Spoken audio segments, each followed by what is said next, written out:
सबसे बड़ा अगर जो की फैक्टर है, रोल है, तो ये उन मास्टर कोचेस का है जो चोरी और शॉर्टकट रास्ते में से डिग्रियां लेके आए। सदर साहब हैं, वो पिछले 8 साल से विराजमान हैं PHF की सदारत पे। उनके होते हुए 4 सेक्रेटरी तब्दील हो जाते हैं, टीमें तब्दील हो जाती हैं। सकलैन चला जाता है, रेहान भट्ट चला जाता है, अब्दुल हसीम खान चला जाता है, इमरान भट्ट चला जाता है, सुहेल अब्बास चला जाता है, एक बंदा है वो नहीं जाता। क्या लीडर थी उनके पास? अगर आपको 8 साल 4 साल का अर्सा मिलता है तो मैं समझता हूँ कि ये बहुत ज़्यादा टाइम है। अगर आप ये पूरी कौम देख रही है कि अगर आप समझते हैं कि आप नहीं परफॉर्म कर रहे तो आपको रिजाइन देना चाहिए और ये अखलाकी जो है वो जुर्रत करनी चाहिए। तो आप लोग भी तस्लीम करें कि आप लोगों ने आके भरपूर करप्शन की है, आप लोगों ने आके जो है वो प्राडो गाड़ियाँ बनाई हैं, डिफेंस में कोठियाँ बनाई हैं। सकलैन भाई, मैं तो एक ऐसे बंदे को भी जानता हूँ जो पैनाडोल के पत्ते के पैसे भी लेता है। नाम लेना मुनासिब नहीं अच्छा लगता। जी, हमें फेडरेशन ने नहीं अप्रोच किया, हमें स्पोर्ट्स बोर्ड ने अप्रोच किया था। अच्छा, इस मामले पे यानी कि PHF versus Pakistan sports board ये था, सबको पता है ये। तो हमारा तो मुकाबला ही था, हम तो मीटिंग ही नहीं करते थे इंडिया के मैच के साथ जब होता था हमारा। हम तो 4-4, 5-5, 7-7 गोल के मार्जिन से जीतते थे इंडिया को। आप यकीन करेंगे दोपहर को डेली रोज जो है वो बच्चे जो है वो वाइट चावल और साथ वो है वो चने की दाल खाते थे। वो नाम नहीं लेना चाहता। जब मैं हॉकी छोड़ रहा था तो हमारे एक ऐसे प्रेसिडेंट आए, उन्होंने 40 करोड़ रुपया प्राइम मिनिस्टर ने दिया कि आप हॉकी को चलाएं। तो उन्होंने आगे से 25 करोड़ रुपया फेडरेशन को दिया और 15 करोड़ रुपया अब अपनी जेब में रखा, या किसको दिया उन्होंने। आप देखें, आपने जितने भी क्वेश्चन किए हैं, मेरा रोंगटे नहीं खड़े हुई है, आप मेरे रोंगटे खड़े होंगे ये आपका क्वेश्चन सुन के। अस्सलाम वालेकुम व्यूअर्स, आकिब लीग्स में आपको खुश आमदीद। तो आज जो है हम क्रिकेट से हटकर एक ऐसे खेल के बारे में बात करेंगे जो कि हमारा नेशनल गेम है, लेकिन वो नेशनल गेम सिर्फ कहलाने के काबिल है। उसका टाइटैनिक की तरह वो कौमी खेल इतना डूब चुका है कि उसको निकालने के लिए अब कोई मिशन नहीं किया जा सकता। अगर सुपर पावर अमेरिका भी आ जाए वो भी नहीं इस टाइटैनिक को निकाल सकती, जितना नीचे कौमी खेल जा चुका है। बड़े ही सवालात जो है यहाँ पर उठते हैं कि क्यों हो रहा है, कैसे हो रहा है, कब हो रहा है और ये कब सुधरेगा। ये सिर्फ दुआओं से नहीं, इसके लिए बड़ी शदीद किस्म की दुआ भी चाहिए, जो कि इस वक्त मैं समझता हूँ मार्केट में अवेलेबल नहीं है। इस दुआ की जो है वो शॉर्टेज हुई है जिससे हॉकी हमारी जो है सही हो सके। इस सारे मामले पर जो है हमारे साथ आज बड़े ही अच्छे और बड़े ही legend hockey player Mohammad Saqlain भाई मौजूद हैं, जो कि अपने दौर में कमाल के डिफेंडर थे और इनके दौर में हमने वो खुशी देखी है जो कि अब तक हम हॉकी में नहीं देख सके। इनके दौर में हमने इंडिया को इंडिया में हराया है, जो कि मुझ जैसे नौजवानों के लिए, उस वक्त मैं नौजवान था, अब बेशक मेरी उम्र ज्यादा हो गई है, लेकिन उस वक्त नौजवान था, बड़ा ही हमने एक्साइटेड किस्म का जो है इनका मैच देखा था। रेहान भट्ट साहब होते थे, सकलैन भाई होते थे, फिर दिलबर भाई होते थे, शकील अब्बासी भाई होते थे। बड़ा खूबसूरत खेलते थे, हॉकी देखने में मजा आता था। लेकिन आज जब हम अपनी हॉकी को देखते हैं तो यकीन करें हॉकी को देख के दिल दुखता है। खिलाड़ियों का कसूर नहीं, लेकिन खिलाड़ियों को जो चलाने वाले हैं मैं समझता हूँ उनका कसूर है। सकलैन भाई से पूछते हैं कि कसूर किसका है और वो क्या समझते हैं कि किस तरह हॉकी को हम बेहतर बना सकते हैं। उनसे बात करते हैं, उनसे पूछते हैं और उनसे हम चुलबुले सवाल भी पूछेंगे और ये हम पूरी उम्मीद है कि वो हमें अपने दिल की बातें भी बताएंगे इसी प्लेटफॉर्म से और बताएंगे, खुल के बताएंगे कि हॉकी की जो तबाही है उसका जिम्मेदार कौन है। बात शुरू करते हैं। अस्सलाम वालेकुम सकलैन भाई, कैसे हैं आप? ठीक है जी, अल्हम्दुलिल्लाह ठीक ठाक। सकलैन भाई, वो दौर याद है जब हम 2014 में इंडिया को इंडिया में हराया, तो हमने यहाँ पे दोस्तों के साथ हम देख रहे थे, पिज्जा खा रहे थे, साथ सकलैन का हम डिफेंड देख रहे थे, रेहान भट्ट का अटैक देख रहे थे, इमरान भट्ट की गोल कीपिंग देख रहे थे। क्या समझते हैं अब क्यों मोहम्मद सकलैन, क्यों इमरान भट्ट, क्यों रेहान भट्ट, क्यों दिलबर हुसैन नहीं आते? देखिए, ये जो है वो कोई रातों रात ऐसा नहीं हुआ। ये हमें जो है वो ऑलमोस्ट, अगर आप कहेंगे कि आपने दिल की बातें करनी है तो वो जो है वो सच्चाई होती है, वो बड़ी मुश्किल होती है सच को बर्दाश्त करना। सुनने वाले भी हैं वो भी, मगर मैं ये कहूँगा कि क्या वजह थी कि हम एकदम जो है वो स्लिप कर गए विक्ट्री स्टैंड से और डिक्लाइन की तरफ जाते रहे। मैं समझता हूँ उसमें बहुत सारी वजूहत हैं। अगर आप सिर्फ एक स्पेसिफिक एक चीज़ का नाम लेंगे तो वो बिल्कुल भी गलत होगा। मैं समझता हूँ कि जितने भी हॉकी के, हमारी फैमिली हॉकी की, वो सभी इसी के जिम्मेदार हैं। कोई अगर आप कहेंगे खाली फेडरेशन का प्रेसिडेंट जिम्मेदार है, सेक्रेटरी जिम्मेदार है, खिलाड़ी जिम्मेदार है, मैं समझता हूँ कि ये सारे ही जिम्मेदार हैं। सब ने अपना अपना रोल प्ले नहीं किया। प्लेयर्स ने सुबह उठ के, जिस तरह हम मॉर्निंग करते थे 3-3 घंटे, 2.5 घंटे, वो बिल्कुल भी नहीं की। आजकल के जो प्लेयर्स हैं वो सारी सारी रात मोबाइलों पे बिजी रहते हैं। मैं नहीं समझता कि अगर वो टाइम पे सोएंगे नहीं तो सुबह ट्रेनिंग क्या करेंगे, नमाज के लिए नहीं आप उठ सकते अगर आप रात को 1-2 बजे सोएंगे। तो ये सबसे बड़ी फैक्टर है कि प्लेयर्स ने खुद जो है वो इंडिविजुअल जो प्लेयरों की मिस्टेक्स हैं, क्योंकि प्लेयर खुद ही जो है अपना कोच होता है, तो वो तब तक उसको ओवरकम नहीं करता जब तक वो उसकी रियाजत नहीं करता। दूसरी अगर बात करें आप कि हमारा जो एक स्ट्रक्चर था हॉकी का खेलने का, वो क्लैप्स किया। वो कब किया, ये भी एक जो है एक बहुत बड़ा जो है वो क्वेश्चन मार्क है। ये हॉकी के जितने भी हमारे जो कोचेज हैं, स्पेशली आप देखें कि मुझे अच्छी तरह याद है कि 2002-3 में हमारे जो है वो मास्टर कोचेज जो है वो इस मुल्क में 5-6 मास्टर कोच बन के आए सामने। और अभी जो है वो कोचिंग का ये क्राइटेरिया, अगर आप पुराने लेजेंड्स की बात करें तो 10-10, 15-15 साल लगते थे उनको अपनी इन स्विंग ठीक करने में, आउट स्विंग करने में वो 5-5 साल लगे हैं।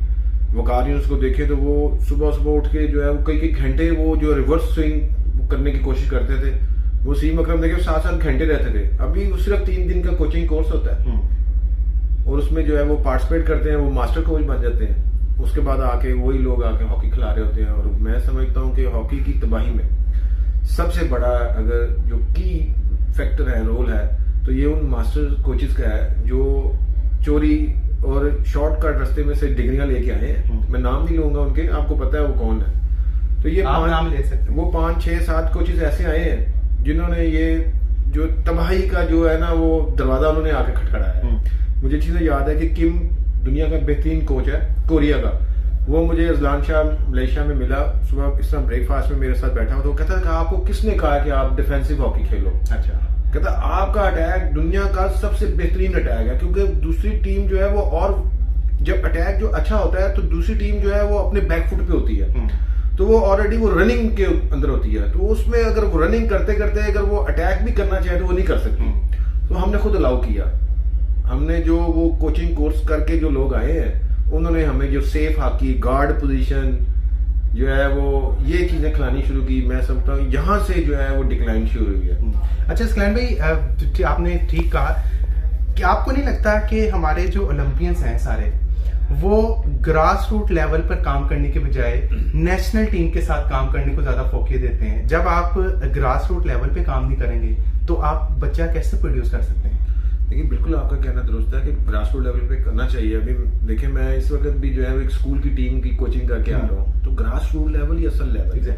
तो अगर आपने खिदमत करनी है, जरूरी नहीं है कि आप पाकिस्तान टीम की जो है वो कोचिंग करके जो आप वो तो फिर आप फेम हासिल कर रहे हैं। बहुत कम ऐसे ओलंपियंस हैं जो शाम को ग्राउंड में जाते हैं और सिर्फ वो जो है ना वो फेसबुक के ऊपर और ग्रुप्स बने हुए हैं उसमें सिर्फ वो पॉलिटिक्स करते हैं। और जो है वो बिल्कुल भी कह लें कि बहुत कम ऐसे ओलंपियंस हैं या कह लें कि हमारे इंटरनेशनल प्लेयर्स हैं जो आगे ग्राउंड्स में काम करते हैं। ये बहुत बड़ा आपका जो है वो प्लस जो है वो क्वेश्चन है आपका।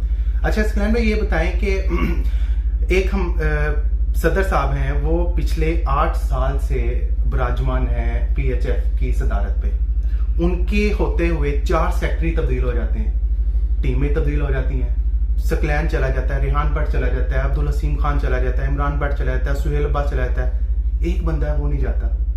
क्या लीडरशिप नहीं उनके पास? देखिए टू बी ऑनेस्ट, मैं डच कोच भी छाया हुआ था हॉलैंड का, होल्ड्समैन, उसमें उसके साथ मेरी बात हुई तो उसने ये पॉइंट रेज किया कि जो है हमारे प्रेसिडेंट जो है वो आपका 8 साल हो गए उसको, तो अगर वो परफॉर्म नहीं कर सका ही शुड बी रिजाइन, कि उसको खुद जो है वो रिजाइन करना चाहिए। अगर वो समझते हैं कि 8 सालों में एक बहुत सारा टाइम होता है। हमें तो उन्होंने एक टूर्नामेंट दिया, तो एक टूर्नामेंट में 1 महीने में वो कह रहे हैं कि वर्ल्ड चैंपियन टीम बना के दें उसको। और वो टूर्नामेंट हमने आपके साथ कवर किया था जो पंजाब स्टेडियम में लगा। बिल्कुल, आप देखिए जिस सिनेरियो में हमने ट्रेनिंग की है, बच्चों के पास खाने को कुछ नहीं है, हम रात को जाते हैं, अगले दिन हम मलेशिया के साथ मैच खेलते हैं, फिर गोल एवरेज के ऊपर हम बाहर होते हैं, पॉइंट्स भी बराबर होते हैं। ये चीजें ऐसी नहीं है। ये अगर आपको 8 साल 4 साल का अरसा मिलता है तो मैं समझता हूँ कि ये बहुत ज्यादा टाइम है। अगर आप ये पूरी कौम देख रही है कि अगर आप समझते हैं कि आप नहीं परफॉर्म कर रहे तो आपको रिजाइन देना चाहिए और ये अखलाकी जो है वो जुर्रत करनी चाहिए। अच्छा कोच, हमने देखा है कि इस सारी डर्टी पॉलिटिक्स में जो हॉकी फेडरेशन की जारी है उसमें कई साबिक जो हैं वो ओलंपियंस शामिल हैं जो कि लेग पुलिंग कर रहे होते हैं एक दूसरे की। जब वोट ऑफ कॉन्फिडेंस में आता है तो वहां पे पहुंच जाते हैं, लेकिन जब टूर की बारी आती है तो वो खुद जाके टूर करते हैं। तो साबिक ओलंपियंस ही कौमी खेल के साथ अगर ऐसे करेंगे तो फिर हमें दुश्मन की जरूरत तो नहीं है, मेरा ख्याल है। जी बिल्कुल, आप देखेंगे कि अभी जितने भी आप देखेंगे ज़्यादातर जो लोग मीडिया पे आ रहे हैं और वो फिर दोबारा से जो है वो चाह रहे हैं कि हम जो है वो आए, हम टॉप जो है वो सीटों पे आए, तो आप देखेंगे वो उन्होंने जो है इस मुल्क के लिए, मैं समझता हूँ कि प्लेयर्स नो डाउट बहुत अच्छे हैं, मगर उनको जो मौका मिला है उन्होंने उससे फ़ायदा नहीं उठाया और बिल्कुल भी वो नाकाम तरीन जो है वो साबित हुए हैं एडमिनिस्ट्रेटर। तो मैं समझता हूँ कि उनका ये दोबारा बिल्कुल भी हक नहीं है कि किसी के ऊपर उंगली उठाएं वो, क्योंकि उन्होंने जो है वो बिल्कुल भी जो है वो, मैं समझता हूँ कि कुछ ऐसा काम नहीं किया कि जिनको जो है तारीख की अल्फाज में याद किया जाए, बल्कि अगर मैं खुल के बात करूंगा तो वो बहुत अजीब सा हो जाएगा। मैं नहीं समझता कि उनको अब सामने आना चाहिए, अगर अखलाकी जरूरत यही होनी चाहिए कि ऐसे लोगों को आना चाहिए जो एलिजिबल हो। देखिए जरूरी नहीं है कोई, देखिए आप दुनिया का नंबर 1 प्लेयर फुटबॉल का मैराडोना था, उसने कोचिंग की कोर्स की, उसने आके कोचिंग की, मगर वो नाकाम हो गया। उसने तस्लीम किया कि भाई मैं नहीं कोचिंग कर सकता।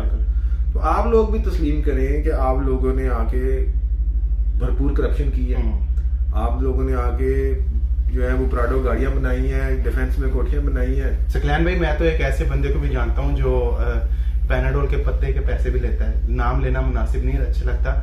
जिसने आप बात करें करप्शन की, तो ये भी करप्शन की कहानी है कि आप इस तरह की चीजें करेंगे तो फिर बड़ी गलत बात है। आप बिल्कुल ठीक कह रहे हैं। ये बताएं कि जब हम इंटरनेशनल हॉकी में टीमों के साथ मुकाबला करते हैं तो हमने देखा जापान की टीम, चाइना की टीम, मलेशिया, इंडिया को तो चलो हम छोड़ दें कि इंडिया का तो अब लेवल ही कुछ और हो गया है। उनकी प्लेयर की जो फिटनेस है वो बहुत ज्यादा हो चुकी है। साथ उनको जो फंड रेजिंग है वहां पे इतना पैसा फेंक दिया हॉकी में कि खिलाड़ी खुश होकर खेलते हैं। जब हम अपने खिलाड़ी की बात करें तो हमें तो डेलियां भी नहीं मिलती। आपको एशियन चैंपियंस ट्रॉफी में कोचिंग दी आपको, रेहान भाई को, हमारे ज़राए के मुताबिक जब आपको हटाया गया तो आपको दोबारा से उन्होंने अप्रोच किया कि आके कोचिंग करें, क्या ये सच है? नहीं, हमें फेडरेशन ने नहीं अप्रोच किया, हमें स्पोर्ट्स बोर्ड ने अप्रोच किया था और जो है वो चाह रहे थे कि आप जो है, क्योंकि हमारे जो है वो एक्रेडिटेशन कार्ड बने हुए थे, तो क्योंकि हम ऑलरेडी टीम के साथ कोचिंग कर रहे थे, तो वो मेरा ख्याल कि उनका अच्छा डिसीजन था। मगर जो है वो उसमें पाकिस्तान हॉकी फेडरेशन जो है उसने जो है वो नहीं, हमें वो चाह रही थी कि हम टीम के साथ करें। अच्छा, इस मामले पे यानी कि PHF versus Pakistan sports board यही था, सबको पता है ये। मगर मैं समझता हूँ कि ये उसका नतीजा ये हुआ कि पाकिस्तान आज एशियन गेम में इंडिया क्लब 10 गोल से हारा है। और आप देखें हम जापान के साथ वहाँ पे 3-3 गोलों से ड्रॉ हुए, कोरिया के साथ हम ड्रॉ हुआ, और ये चाइना की टीम जो सेमीफाइनल में पहुंची हमने 6 गोल हराया। बिल्कुल। हमारी टीम ग्रेजुअली इंप्रूव कर रही थी, हमें सिर्फ 1 महीना मिला था, कोई हमने इंटरनेशनल कोई मैचेस नहीं खेले हुए थे, कुछ नहीं, हम सिर्फ एडजस्टमेंट कर रहे थे। हमारी कोचिंग नहीं थी वो, क्योंकि 1 महीने में आप सिर्फ एडजस्ट कर सकते हैं टीम को, ये कर लें, ये बिल्डअप ये टीम कर रही है, ये पेनल्टी कॉर्नर ये मार रही है, आप ये सिर्फ एडजस्टमेंट कर रहे थे। हम फिटनेस भी प्लेयर्स की नहीं थी, हमें 1 महीना फिटनेस को ठीक करते हुए लग गया। मैं इसका कि अगर हम लोग अगर होते यहाँ पे तो पाकिस्तान टीम जो है वो डेफिनेटली फाइनल में पहुंच सकती थी, क्योंकि आप देखें हम गोल एवरेज से जो है वो वहाँ पे बाहर हुए।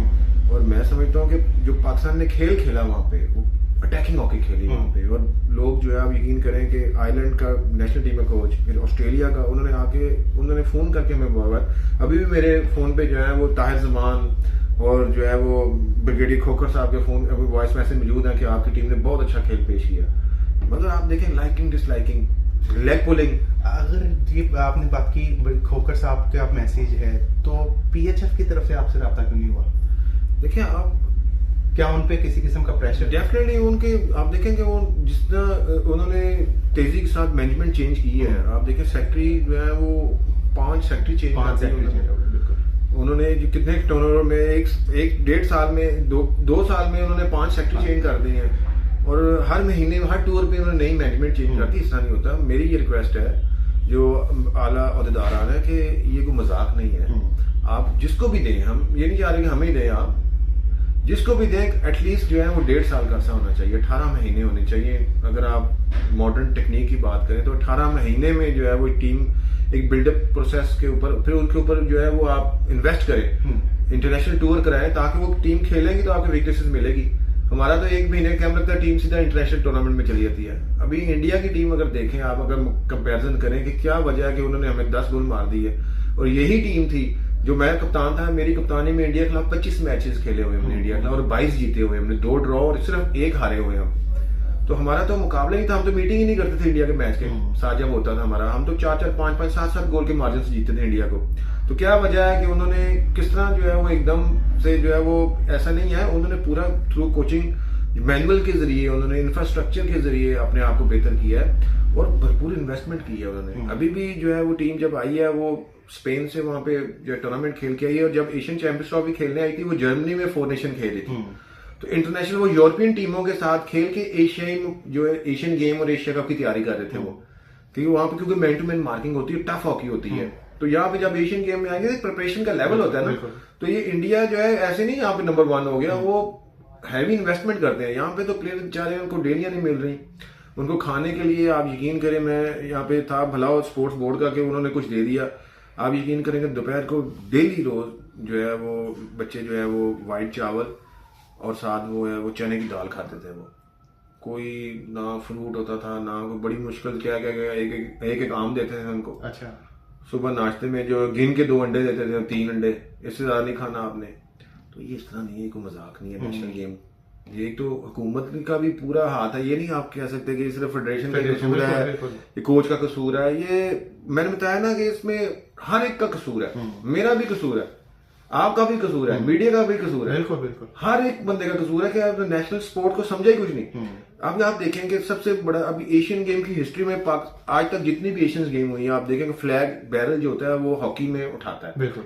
तो अभी आपने देखेंगे फ्लैग बैरल किसको आपने बनाया, जो एक लड़की थी क्रिकेट की, आपने उसको देखें दुनिया में मजाक उड़ाया हमारा, और वो भी हार गई, वो भी हार रही है। वो देखें बांग्लादेश से चौथी पोजीशन, तीसरी चौथी का मैच हार रही है। देखें क्रिकेट जो है वो इंडिया ने तस्लीम किया कि एंटरटेनमेंट है, वो गेम नहीं है। अब जो क्रिकेट में आपकी बात को मैं ऐड ऑन कर रहा हूँ, जिसना क्रिकेट में आजकल पैसा आ गया और कमर्शियल हो गई है, समझते हैं कि हॉकी को भी कमर्शियल हो जाना चाहिए ताकि लड़कों के पास भरपूर पैसा है। देखें कमर्शियल है हॉकी।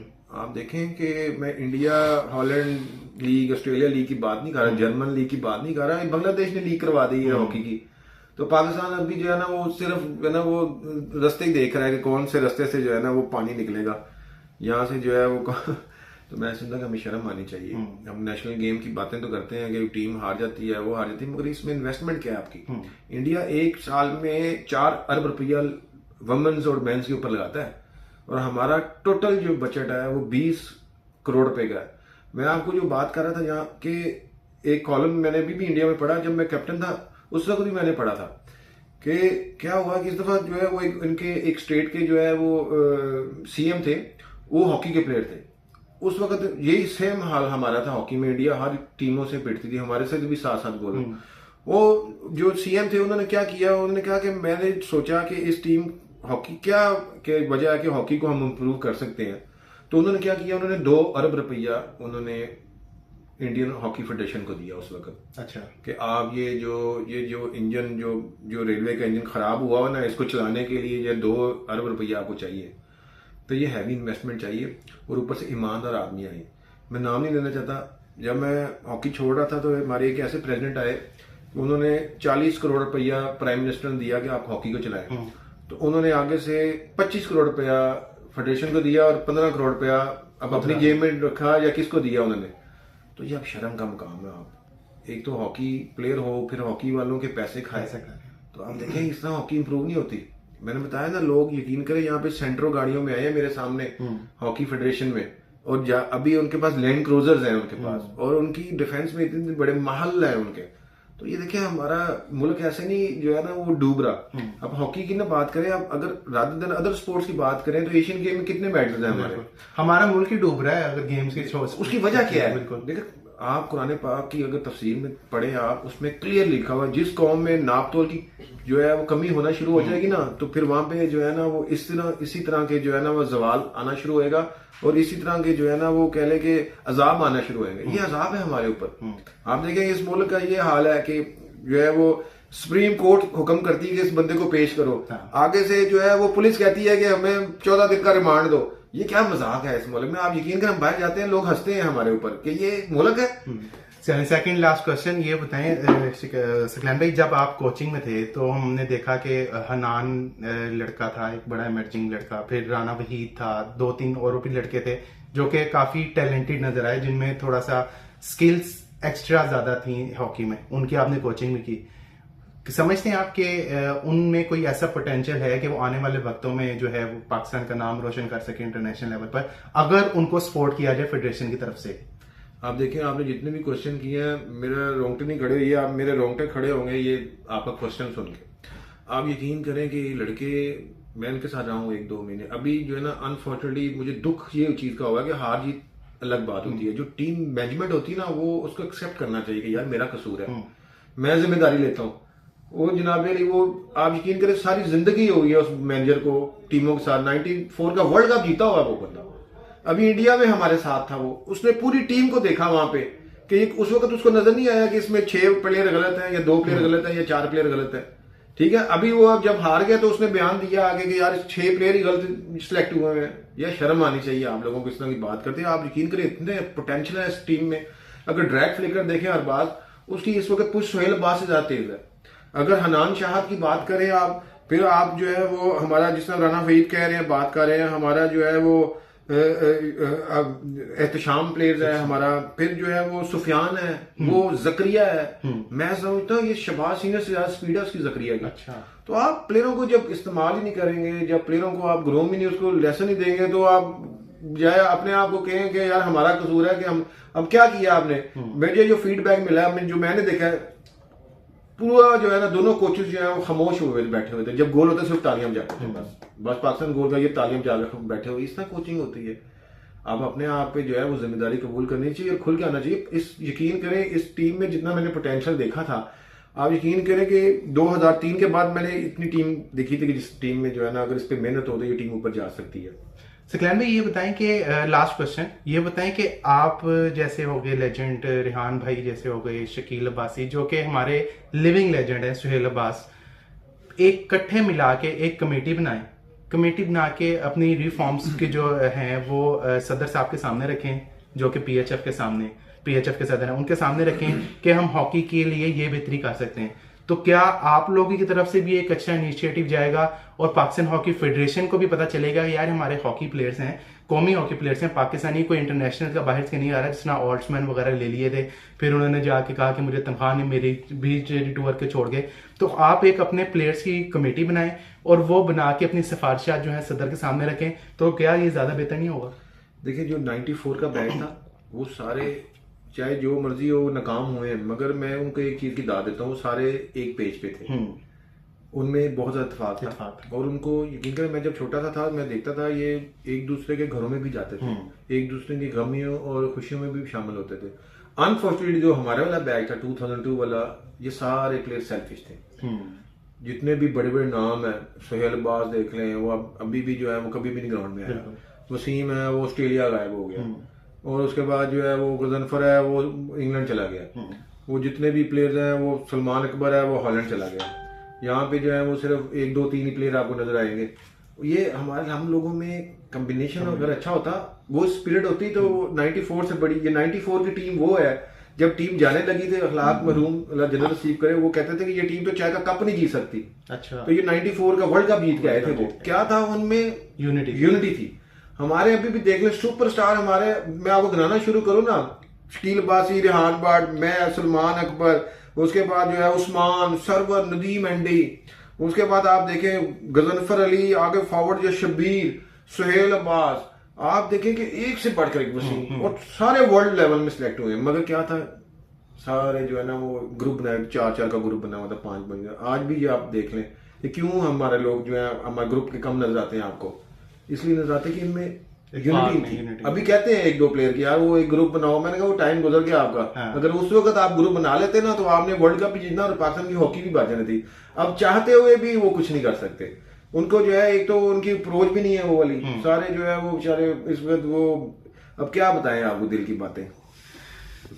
चले, दिल की बातें तो काफी हो गई। सकलैन भाई की आपने बातें सुनी, हॉकी के लिए क्या उनकी खिदमत थी और क्या बेहतर हो सकता था, क्या किस तरफ हमारी हॉकी जा रही है। और उसमें उन्होंने ये भी बताया कि ज़्यादा रिस्पॉन्सिबिलिटी किसकी है। सारी खुल के बातें की। वीडियो देखने का आपका शुक्रिया। चैनल को सब्सक्राइब कर दीजिएगा और अपना कमेंट सेक्शन में अपनी राय का इज़हार जरूर कीजिएगा। Thank you.